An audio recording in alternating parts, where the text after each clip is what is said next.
Hey guys, Demon Grocery Store here. In case you couldn't tell by the title screen, I'm doing a commentary for Code Geass LOTA the Abridged Episode 1. So yeah, just gonna be me reviewing my past episodes, probably saying stuff I'd change. The next episode's well on its way. Just thought I'd take a little break and see how far I've come. Because yeah, if you watch my series from episode 1 all the way up to the current episode, I think I'm up at 19 right now, you will see that it has changed a lot. Better quality, better sounds, better stories, and ultimately just a better performance from me. Like with this one here, the obligatory flashback. Originally I was going to put a flashback at the start of every one just to show what happened in the previous episode, but kind of glad I'm not, because with the Bridge series they've changed a little. Nowadays it's not so much how much you can do, but how fast you can do it. But yeah, funny story. Originally, I wanted to do a Yu-Gi-Oh! 5D's parody series, but I quickly changed my mind, because if I did that, I would probably be compared to Little Karibo, automatically going up against him, and let's face it, that is a fight you are not going to win. I'm sorry, nothing against your abilities if you want to make a Yu-Gi-Oh! Series, but just expect to be compared to Little Karibo. You're the man who pretty much inspired all of us to this abridging madness, I guess you could call it. Let's see. Oh yeah, right here. Looking back, I guess I could have cut this scene a little bit shorter. You know, maybe just showed these guys exchanging a few words, and have Lelouch come in and say, "Hey, I'm here now." "Oh, you're playing chess? I'll beat you right now." "Oh, no, I'm gone." You're playing chess now. I don't know. But I'm here. But I guess right here I was just doing it for fun, just trying to see how much I could do. Trying to see if I could try and turn the situation funny. Like here, I'm trying to build up to the guy saying, "Oh, there's no way you can beat me. I'm the best chess player in the world. I've been playing chess since before you were even born." And then we're gonna cut to black, and Lelouch already beat you. Yeah, just trying to build up some of the basics of storytelling. Well, that was pointless and unnecessary. And kind of like the way I do things now. Like a lot of people were, like if you do Code Geass, you're going to be compared to some of the popular guys like Purple Eyes and Xehanort. Don't get me wrong, I love their stuff. You know, all their videos are pretty funny. Just I prefer to tell a story. I prefer to keep the plot in mind with some of these. Like with a lot of the abridged series, I haven't seen some of the shows, and I depend on them to tell me what's basically going on in these shows. So yeah, kind of why I stick with this particular storytelling style. Oh yeah, more rival bashing.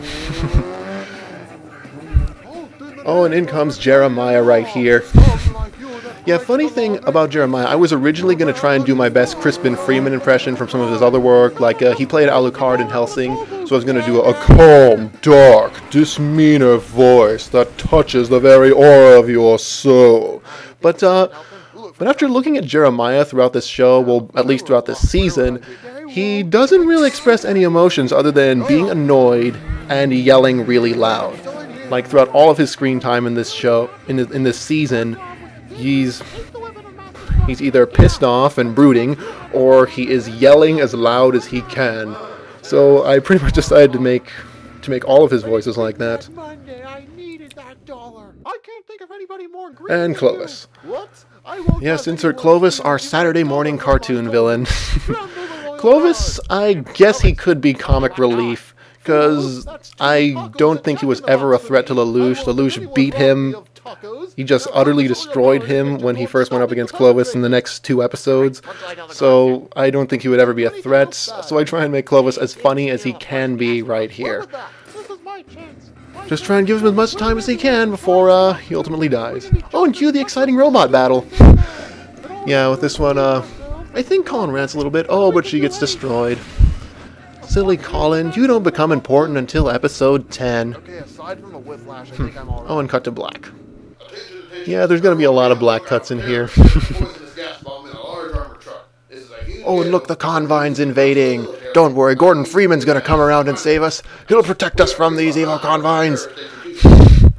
Yeah, that's what these guys reminded me of for a second. Like, I don't know if you can tell right here, but this is a reference to Portal. Just, it will result in an overall mark on your performance record followed by death. Yeah, I wanted to reference something from Valve with that part. Oh, and in comes Suzaku with his trademark tornado kick. Or the spin Zaku kick, as I guess as they call it online. Funny story about the Lelouch and Suzaku voices. Originally, they were going to swap voices. Originally, Lelouch was going to talk with a calm, collected manner where he would constantly be thinking about what would be the right thing to say, and Suzaku would just blurt out whatever he's thinking without any regard for the consequences. But I ran it through the script, and it didn't really sound as funny as I wanted it to. Like I felt that just didn't really convey how I wanted to do. So I swapped their voices around, and luckily it's worked out perfectly. You know, to me, those voices seemed to fit pretty well with what they were going at. In my opinion, Suzaku is a lot better nice. Like, I don't know if you've seen the ending of Code Geass, but he is very nice considering all the crazy stuff that happens to him. Like, considering everything that happens, not just with Lelouch, but throughout all of his career, throughout all of his roles in the series.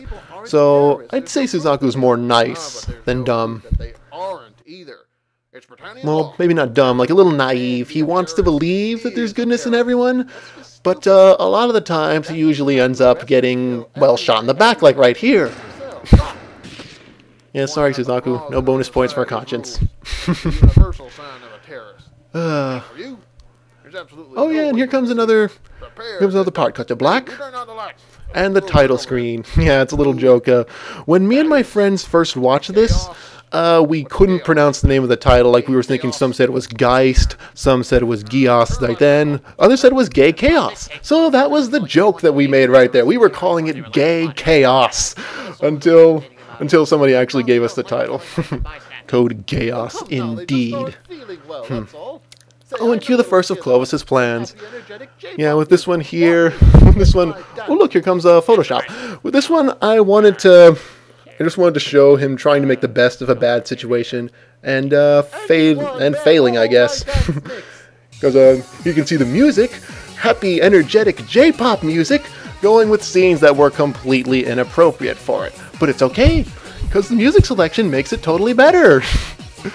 Yeah, you'd be surprised at how quickly you can change emotions just by changing the music in the background right here. Yes, Jeremiah, do the caramel donzen. Alright, and now we go back to Lelouch and C2 right here. Yeah, here we see him trying to get out. Just trying to get away from the situation. And then Shirley's going to call him on the phone and bug him with some random question that I don't think anyone cares about. Yeah. Sorry, Shirley, I'm a little busy trying to dodge these gun-toting maniacs. Can I call you back? Shirley. I think it's a requirement. I have to rip on pretty much everyone in this show in order for it to be a good abridged series. Because that's pretty much the character models here. Everyone's either very stupid or very jerky. You know, you're either going to do something funny or something bad. And that would set up pretty much what they're going to do in the rest of the show. It was a trial and error for format with this show. Like, sometimes I had to rewrite things constantly because they didn't sound right, or they didn't sound probable, or didn't sound funny. So, yeah, ultimately I'd say it would be good. Oh, and this part here where Lelouch gets his powers. Originally, I was going to have a lecture. Well, not really a lecture, just a detailed, in-depth explanation about why he has these powers, why they're like this, and possibly hint at the fact that, of spoilers for the final season. Yeah, I'm not going to spoil the ending for R2. You should go watch it. It is good. But, yeah, I look down and I see that I had already spent like an extra 2 minutes than I wanted to on this, so I had to wrap it up very, very fast. So I was thinking of trying to think of a reference.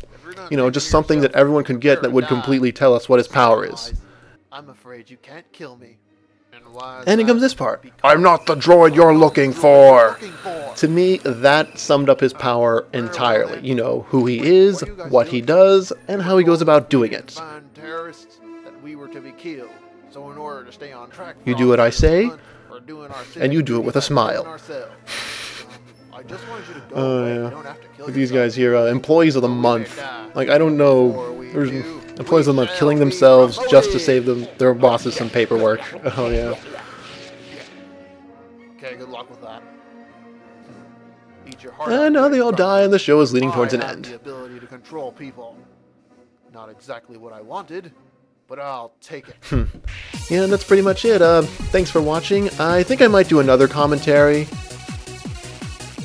Like, the final episode, well, when I get down to making the final episode, I'll make a commentary for it.